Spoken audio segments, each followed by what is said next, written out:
सुस्वागतम आप सभी डिवाइन सोल्स का, लेडीज एंड जेंटलमैन। आप सभी के लिए 2024 में कुछ विशेष है। आज हम 2024 में घटने वाली कुछ घटनाओं पे वर्णन करेंगे। साथ ही हम जानने वाले हैं ट्विन फ्लेम्स की लाइफ में कुंडलिनी अवेकनिंग का क्या महत्व है, कैसे ये आपके जीवन को प्रभावित करता है और कई बार ये आपके जीवन में बाधाओं को उत्पन्न करता है। इस पे हम डिटेल से बात करेंगे क्योंकि ये बहुत सीरियस टॉपिक है।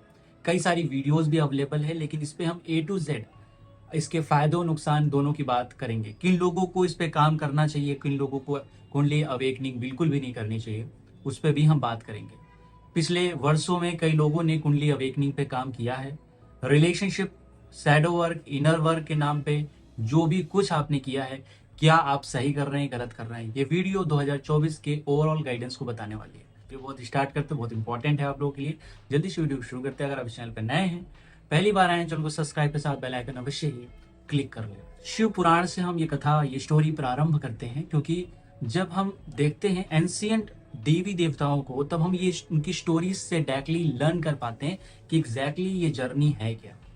जैसे कि हम शिव और पार्वती के कथाओं को सुनते हैं, जैसे ही शिव कुंडलिनी अवेकनिंग की बात कर रहे हैं, माँ पार्वती को सिखा रहे हैं, माँ पार्वती बार बार उस फेज में चली जा रही है, कहीं वो सोई जा रही हैं। जब उनको 7 चक्रों के बारे में, जीवात्माओं के बारे में बता रहे हैं, तो वो सो जा रही हैं। और इस वजह से माँ पार्वती को पृथ्वी पे आना पड़ता है अपनी लर्निंग करने के लिए, अपनी लेसन सीखने के लिए। वो कहीं ना कहीं सीख रहे होते हैं। तो उस कठिन परिस्थितियों से माँ पार्वती सीख के वापस शिव के पास पहुंचती हैं। वहां पे शिव उनको नहीं सिखाते हैं। इसके साथ ही हम एक और स्टोरी देखते हैं जहाँ पे नारायण शयन कर रहे हैं, लक्ष्मी उनके चरणों की सेवा करी। कंप्लीट सरेंडर का फॉर्म है। माँ लक्ष्मी जो पूर्ण रूप से चंचला है, वहां पे जाके अपनी उच्चतम अवस्था को प्राप्त कर रही हैं। जिस प्रकार शुक्र 12वें घर में अपने हाईएस्ट रिजल्ट को देता है, अपनी उच्च स्थिति को प्राप्त करता है, उसी प्रकार माँ लक्ष्मी वहां पे अपनी उच्चतम अवस्था को प्राप्त कर रही है। सरेंडर इंपॉर्टेंट है और इसी क्रम में ऊर्जा का बढ़ना इंपॉर्टेंट है, क्योंकि कई सारे लोग बिना सरेंडर के कई सारे प्रैक्टिसेस करते हैं, आध्यात्मिक जर्नी को गलत तरीके से अंडरस्टैंड करते हैं। बहुत सारे ऐसे चैनल्स हैं, ये बहुत सारे ऐसे फेजेस हैं जहाँ पे फंसे रहते हैं, इल्यूजन्स में आते हैं। क्योंकि मैं देख रहा था जब मैंने 2019 में ये चैनल स्टार्ट किया था ट्विन फ्लेम जर्नी के, बहुत कम लोग इन चीज़ों के बारे में जान रहे थे। आज everyone knows about twin flames. तो 2024 में ये इंपॉर्टेंट है इसको सही सही कैलकुलेट करना, इवेलुएट करना कि आपके जीवन में इसका क्या प्रभाव पड़ रहा है। कई सारे लोग इम्बैलेंस हो जाते हैं क्योंकि आए दिन मेरे पास ऐसे केसेस आते हैं जिसमें पर्सन कुछ गलत प्रैक्टिसेस करके या इल्यूजन में आके अपनी लाइफ को डिस्टर्ब कर लेता है। ऐसे डिवाइन फेमिनिन जो अपने काउंटर पार्ट को राइट वे से नहीं अंडरस्टैंड कर पाती हैं। इस पर हम डिटेल से बात करें। पहला स्टेज पे बात करते हैं। अगर आपको फील हो रहा है कि आप ट्विन फ्लेम जर्नी में हैं, जैसे कि आप अपनी लाइफ में ट्विन फ्लेम से रिलेटेड साइंस महसूस करेंगे, जो ऑलरेडी मैंने कई बार एक्सप्लेन किया है। जैसे उस पर्सन के साथ एक स्पेशल तरह का कनेक्शन आपको फील होगा, आपके जीवन में एक आध्यात्मिक क्रांति प्रारंभ हो जाएगी। आप वो नहीं रहेंगे जो पहले कभी हुआ करते थे। 360 ट्रांसफॉर्मेशन होता है आपकी लाइफ में। आपके लाइफ में आप अपने आप को जानने की रास्ते पे निकल पड़ते हैं। आपको कई सारी क्लिनजिंग भी होती है, ऊर्जाएं बढ़ती हैं।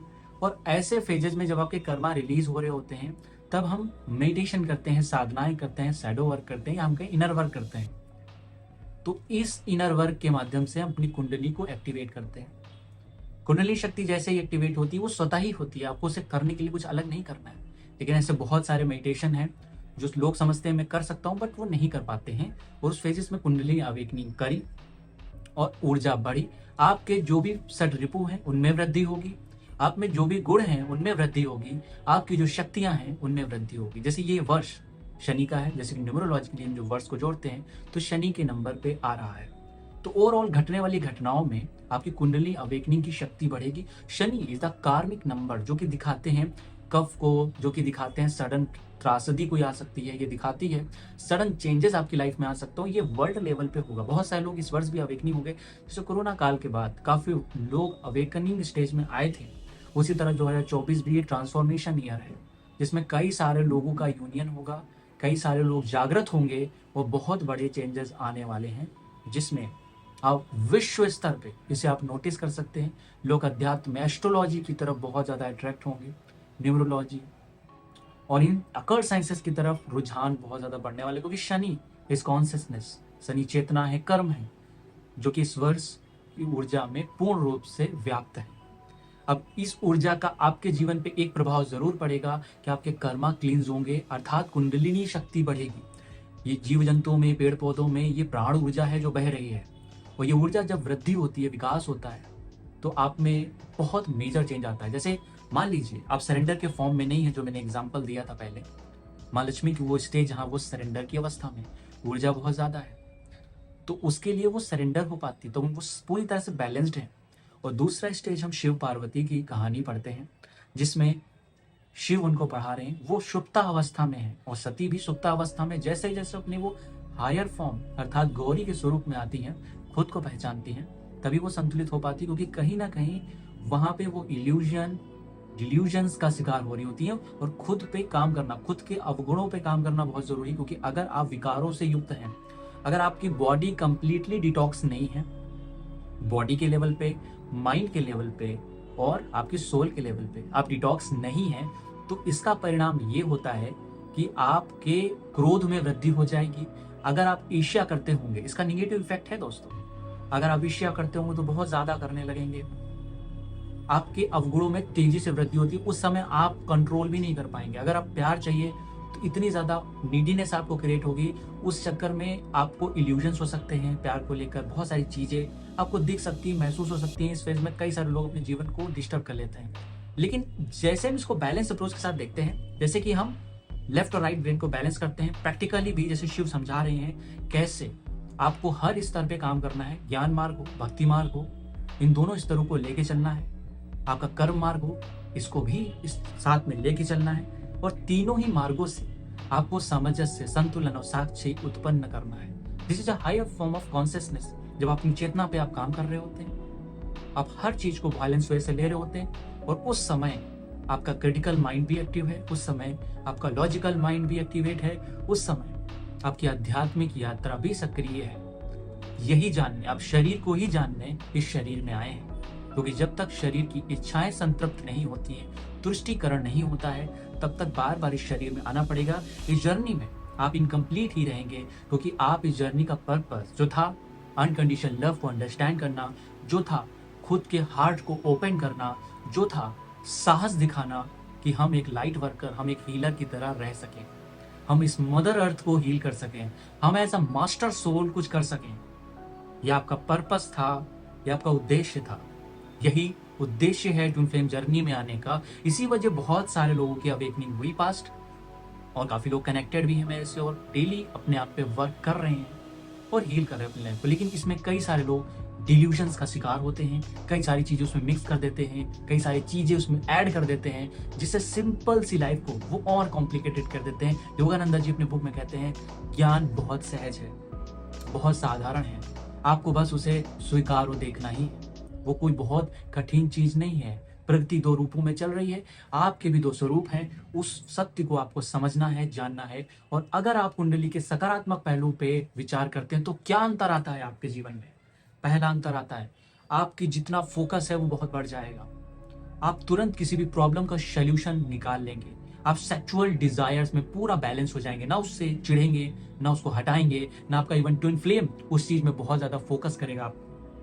आपके अंदर क्रोध की उत्पत्ति अगर होगी तो सत्य को स्थापित करने के लिए मात्र होगी, अकारण नहीं होगा वो क्रोध। दूसरा, आपके अंदर अनकंडीशनल लव डेवलप होगा कुंडली शक्ति के जागृत होने से। आप जहां भी उपस्थित होंगे वहां पे लोग अट्रैक्ट होंगे, जीव जंतु अट्रैक्ट होंगे। और ट्विन फ्लेम जर्नी में यही उद्देश्य था कि आप प्रेम को जान सकें, और सबसे इंपॉर्टेंट था कि आप अपने भीतर के खालीपन को स्वीकार कर सकें। क्योंकि ट्विन फ्लेम जर्नी में अक्सर लोगों को खालीपन से, अकेलेपन से बहुत डर लगता है। वो किसी ना किसी पार्टनर को खोज रहे होते हैं, डेस्परेट होके खोज रहे होते हैं। इसी वजह से आप इस स्टेज पे आप आए हैं, क्योंकि आप स्वयं से प्यार करना भी सीखे, तभी आपकी ट्विन फ्लेम में आपके काउंटर पार्ट, आपके ट्विन फ्लेम्स आपके सामने नजर आएंगे। सेपरेशन जितने भी लोगों के जीवन में हुआ है, एक ही रीजन है, वो खुद को पूर्ण रूप से नहीं जानते हैं, खुद से पूर्ण रूप से प्रेम नहीं करते हैं। तो इस कारण से सिखाने के लिए ये चीज घटित हुई है, हैपनिंग हुई है। नेक्स्ट है अपने विशुद्धि का पूर्ण इस्तेमाल, जिसमें वो लोगों को मास्टर्स बना सके, हीलर्स बना सके, और लोगों को अपनी वाणी के माध्यम से हील कर सके। तो फ्लेम्स का ये उद्देश्य है। तब आप इस जर्नी को कंप्लीट होता हुआ महसूस कर पाते हैं। You feel satisfied. सबसे दुख आपको कब होता है कि मैं कर सकता था और कर नहीं पाया। ये दुख सबसे बड़ा है। अगर आप इस जर्नी को कंप्लीट कर सकते हैं, मैं प्यार पा सकता था पर पा नहीं पाया अपनी गलतियों की वजह से। एक वक्त ऐसा आएगा जब आप भी सोचेंगे कि मैं उस टाइम पीरियड में कर्म कर सकता था, मेहनत कर सकता था, अपने आप पे काम कर सकता था, बॉडी माइंड पे काम कर सकता था। At the end of your life अगर आप ये सोच रहे हैं तो वो दुख बहुत बड़ा होता है। अगर उस स्टेज में बचना चाहते हैं तो डेफिनेटली इस 2024 में अपनी 100% लगा करिए। अभी 2 दिन मैंने फ्री क्लास ली है जिसमें विजन बोर्ड बनाना बताया है आप लोगों को। उस क्लास को प्रॉपरली देखिए, सेट करिए, अपने आप को हील करिए। नेक्स्ट क्लास में दोस्तों मिलते हैं। अपना ख्याल रखिए, ध्यान रखिए, यूं ही मुस्कुराते रहिए। Thank you so much. Happy new year आप सभी को।